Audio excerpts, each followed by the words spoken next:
नमस्कार मित्रों, उपयोगी मंत्र यूट्यूब चैनल पर आपका बहुत बहुत स्वागत है। मित्रों, आशा करता हूं कि आप लोग बहुत अच्छे से होंगे और आपकी पढ़ाई बड़े अच्छे ढंग से चल रही होगी। मित्रों, हम लोग उत्तर प्रदेश पुलिस भर्ती का प्रैक्टिस सेट कर रहे हैं और इस प्रैक्टिस सेट में हम लोग प्रैक्टिस सेट नंबर 10वें का सामान्य हिंदी का सेक्शन देखेंगे। और ये practice set youth competition times practice book से लिया गया है। तो चलिए बिना देरी के वीडियो शुरू करते हैं। हिंदी भाषा की कितनी विख्यात बोलियां हैं? तो हिंदी भाषा की 8 विख्यात बोलियां। ऑप्शन नंबर सी सही हो जाएगा। अगला प्रश्न देखते हैं, हिंदी भाषा का प्रथम प्रामाणिक ग्रंथ कौन सा है? हिंदी भाषा का प्रथम प्रामाणिक ग्रंथ पृथ्वीराज रासो है। कवि चंद्रवरदाई दाई द्वारा रचित है ये महाकाव्य, और ये पृथ्वीराज चौहान जी के जीवन चरित्र का वर्णन इसमें मिलता है। और पृथ्वीराज रासो हिंदी के वीर रस का सर्वश्रेष्ठ महाकाव्य भी है। ऑप्शन नंबर सी सही होगा। अगला प्रश्न देखते हैं, निम्नलिखित में से कौन सा हिंदी साहित्य का काल विभाजन नहीं है? तो हिंदी साहित्य में आधुनिक काल, भक्ति काल, रीत काल तो है, लेकिन संयुक्त काल नहीं है। ये इसका विभाजन का भाग नहीं है। ऑप्शन नंबर डी सही हो जाएगा। अगला प्रश्न देखते हैं, क्रियापरक व्याकरणिक कोटि चिन्हित कीजिए। क्रियापरक व्याकरणिक कोटि कारक है। ऑप्शन नंबर ए सही हो जाएगा। व्याकरण की वह कोटि जिसमें क्रिया निहित हो वो कारक कहलाती है। कारक का शाब्दिक अर्थ क्या होता है? यानी कि करने वाला, मतलब क्रिया को पूरी तरह करने में किसी न किसी की भूमिका को निभाने वाला। संज्ञा सर्वनाम के जिस रूप से उनका संबंध क्रिया से पता चले उसे कारक कहते हैं। हिंदी में इनकी संख्या 8 है, आपको पता ही होगा। अगला प्रश्न देखते हैं, चूड़ी अच्छी थी में थी कौन सी क्रिया है? थी। चूड़ी अच्छी थी में थी है योजक क्रिया। ऑप्शन नंबर ए सही होगा। Option number A. अगला प्रश्न देखते हैं, मूल अकर्मक धातुओं के साथ प्रत्यय जोड़कर बनाई गई क्रिया धातुएं क्या कहलाती हैं? क्रिया के मूल रूप को धातु कहते हैं। धातुएं अकर्मक एवं सकर्मक दो प्रकार की होती हैं। मूल अकर्मक धातुओं में प्रत्यय जोड़कर सकर्मक एवं प्रेरणार्थक धातुएं बनाई जाती हैं। तो इसमें जो है साधित सकर्मक धातु दिया गया है, यही उत्तर होगा। Option number C. अगला प्रश्न है, सारंग लय सारंग चल कई सारंग की ओट, सारंग झीनो पाई की सारंग कई गई चोट। उक्त पद में कौन सा अलंकार विद्यमान है ये बताना है। तो इसमें यमक अलंकार होगा। ऑप्शन नंबर सी सही होगा। और यमक अलंकार की पहचान क्या होती है? जहाँ पर एक शब्द की आवृत्ति एक से अधिक बार हो लेकिन उनके अर्थ अलग अलग हों। तो यहाँ पर सारंग का प्रयोग एक से अधिक बार किया गया है और इसके अर्थ अलग अलग हैं। ये सारंग।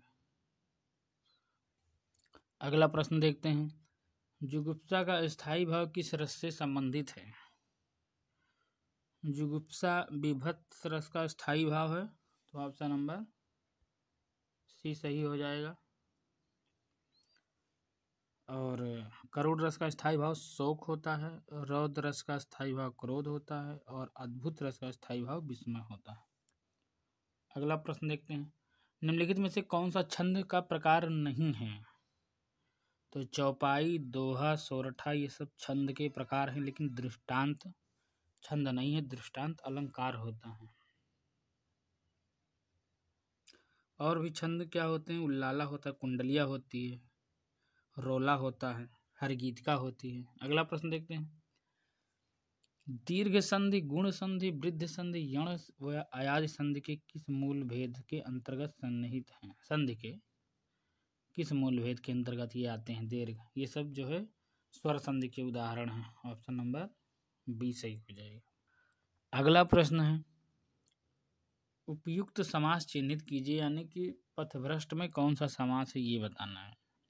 जिस समास में उत्तर पद प्रधान हो तथा दोनों पदों के मध्य का कारक चिन्ह लुप्त हो जाए वहाँ तत्पुरुष समास होता है। तो इसमें क्या होता है? पथभ्रष्ट में पथ से भ्रष्ट यानी कि अलगाव की स्थिति हो रहा है तो अपादान कारक या पंचमी तत्पुरुष समास कहा जाता है। ऑप्शन नंबर सी सही हो जाएगा। अगला प्रश्न देखते हैं, अष्टाध्यायी में कौन सा समास है? अष्टाध्यायी में समास है द्विगु, यानी कि जिसका प्रथम पद संख्यावाची हो वहाँ द्विगु समास होता है, और 8 अध्यायों का समाहार इसमें होगा।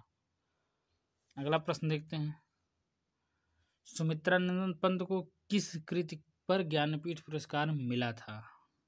तो वो थी चिदम्बरा, और 1961 में ज्ञानपीठ पुरस्कार इसके लिए इनको मिला था। Option number D. अगला प्रश्न देखते हैं, ब्रजभाषा का विकास किस अपभ्रंश से हुआ है? तो ब्रजभाषा का विकास जो है सौरसेनी अपभ्रंश से हुआ है। ऑप्शन नंबर ए सही हो जाएगा। अब ये जो है गद्यांश है, इसको ध्यान से पढ़कर इसका उत्तर करना है। तो ये आप जो है वीडियो रोक करके इसको कायदे से पढ़ के उत्तर कीजिए। तो प्रश्न देखते हैं, चरित्र निर्माण की परम आवश्यकता है, क्यों आवश्यकता है?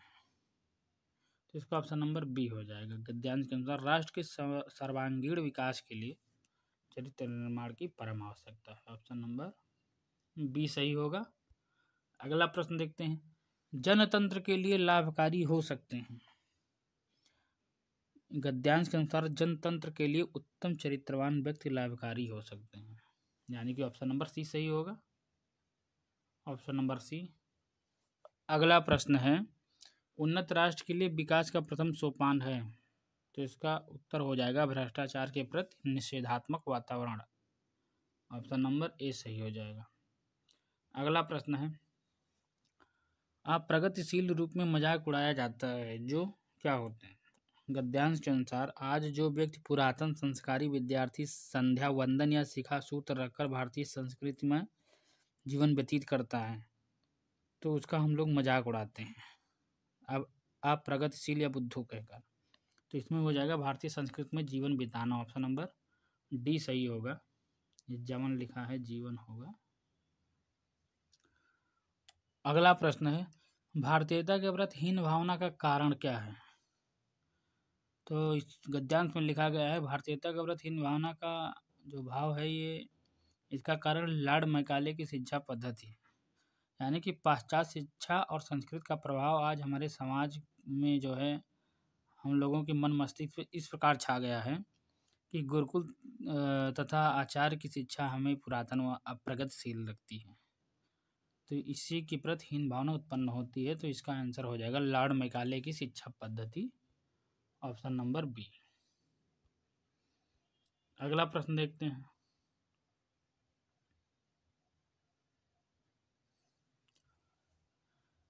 निम्नलिखित प्रत्येक प्रश्न में 3 वाक्य दिए गए हैं, त्रुटि वाले वाक्यांश को चुनिए और उसके अनुरूप ABCD का चिन्ह लगाइए। यदि वाक्य त्रुटिहीन हो तो डी पर चिन्ह लगाइए। तो इसमें प्रश्न है, रामचरितमानस भक्ति काल की सबसे श्रेष्ठतम रचना मानी जाती है। देखो यहाँ पे बी नंबर गलत हो जाएगा। श्रेष्ठतम का मतलब ही होता है सबसे उच्च कोटि की, तो सबसे लगाने की जरूरत ही नहीं है। तो ये होना चाहिए, रामचरितमानस भक्ति काल की श्रेष्ठतम रचना मानी जाती है। अगला प्रश्न देखते हैं, ठंड के दिनों में प्रातः काल के समय सर्दी काफ़ी बढ़ जाती है। यहाँ पे भी वही गलती है। ये जो प्रातः काल शब्द है ये जो है समय का सूचक है, इसलिए समय इसके साथ लगाने की ज़रूरत नहीं है। तो ठंड के दिनों में प्रातः काल सर्दी काफ़ी बढ़ जाती है, ये होगा, समय नहीं लगेगा। प्रातः काल समय बता रहा है सुबह का। जब मोहन सभा स्थल पर पहुंचा तब सभा विसर्जन हो चुकी थी। देखिए विसर्जन नहीं होगी, सभा विसर्जित हो चुकी थी। ये विसर्जन की जगह विसर्जित होगा, क्योंकि विसर्जन क्रिया है, इसकी जगह विशेषण लगेगा विसर्जित। अगला प्रश्न देखते हैं, मैं जिस बस से जा रहा था वह बहुत भरी हुई थी। ये तो ठीक लग रहा है, इसमें कोई त्रुटि नहीं है। ऑप्शन नंबर डी हो जाएगा इसका। अगला प्रश्न है, उसने लिखा था कि उसकी दुकान पर शुद्ध गाय का घी मिलता है। तो इसमें जो है शुद्ध गाय नहीं होगी, उसकी दुकान पर गाय का शुद्ध घी मिलता है, ऐसा होना चाहिए था।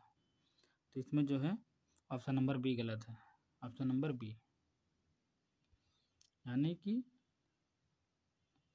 दुकान पर शुद्ध गाय का घी नहीं मिलता है, गाय का शुद्ध घी मिलता है, ये होना चाहिए था। अगला प्रश्न देखते हैं।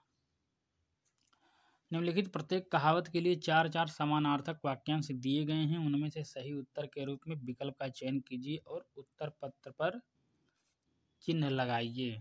कौन सा इसमें सही है? जैसे पत्थर को जोंक नहीं लगती, इसका जो है अर्थ क्या होगा?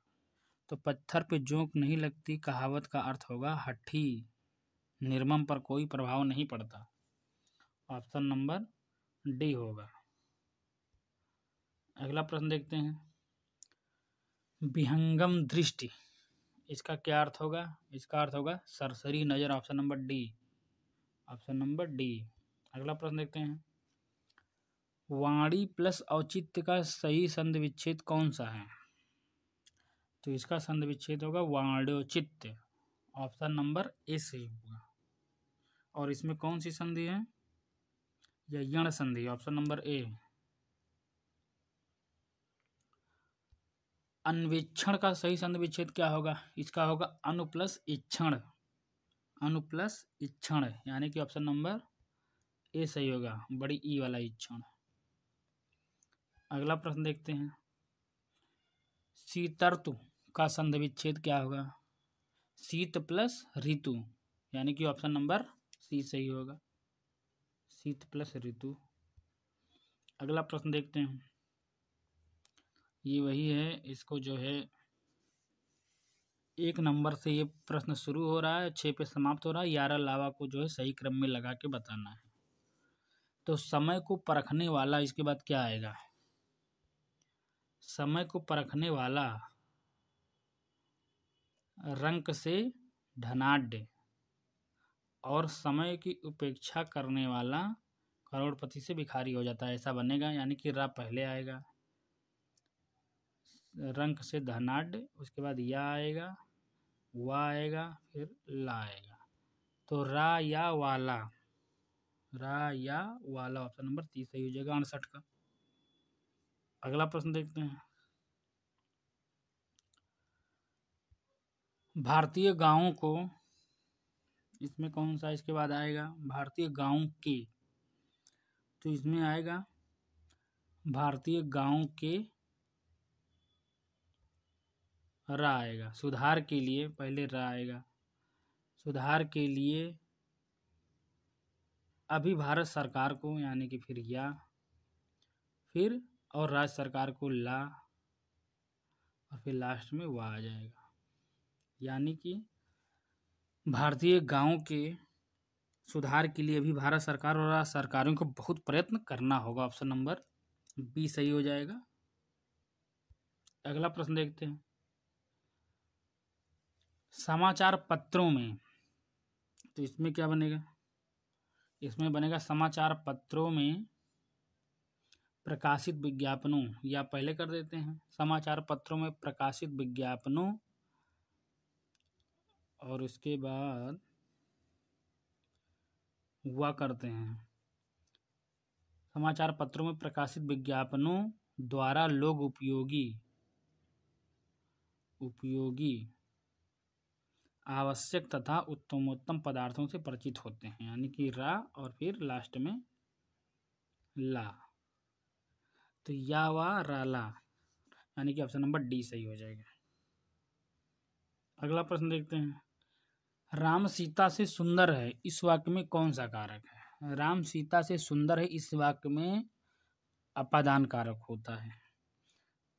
संज्ञा के जिस रूप से तुलना, समानता, लगाव का भाव प्रकट हो उसे अपादान कारक कहते हैं। जैसे हिमालय से गंगा निकलती है, यानी कि अलग हो रही है हिमालय से, वह घर से बाहर आया, तो जहाँ समानता तुलना की जाती है वहाँ पे भी अपादान होता है। Option number B. अगला प्रश्न। निम्न में कौन सा व्यंजन स्पर्श संघर्षी है? देखिए, का वर्ग, चा वर्ग, टा वर्ग, ता वर्ग और पा वर्ग को स्पर्श व्यंजन कहा जाता है। लेकिन इसमें जो ये चा वर्ग है, चा वर्ग यानी कि चा, छा, जा, झा, या, इसके उच्चारण में अधिक संघर्ष होता है। यही कारण है इन्हें स्पर्श संघर्षी व्यंजन कहते हैं। तो इसमें कौन सा है? जा हो जाएगा। चा, छा, जा, या, इनको स्पर्श संघर्षी कहते हैं। अगला प्रश्न देखते हैं। हिंदी आकृति की दृष्टि से निम्नलिखित में से किस प्रकार की भाषा है? तो आकृति की दृष्टि से हिंदी श्लिष्ट योगात्मक या वियोगात्मक प्रकार की भाषा है। ऑप्शन नंबर सी सही हो जाएगा, श्लिष्ट योगात्मक। अगला प्रश्न है, सकल का अर्थ क्या होता है? यानी कि दो सकल लिखे गए हैं, एक में छोटा सा है, एक में बड़ा सा है। तो ये सकल का, पहले सकल का मतलब होगा संपूर्ण, कहते हैं ना आपकी सकल आय क्या है? Gross income. तो सकल का मतलब होता है संपूर्ण, और दूसरे सकल का मतलब होता है अंश। तो इसमें ऑप्शन नंबर सी सही हो जाएगा। अगला प्रश्न देखते हैं, ए राकेश यहाँ आओ, इस वाक्य में कौन सा कारक है? तो यहाँ पे संबोधन कारक होगा। ऑप्शन नंबर बी सही हो जाएगा, संबोधन कारक। तो ये रहे आपके प्रश्न। वीडियो देखने के लिए धन्यवाद।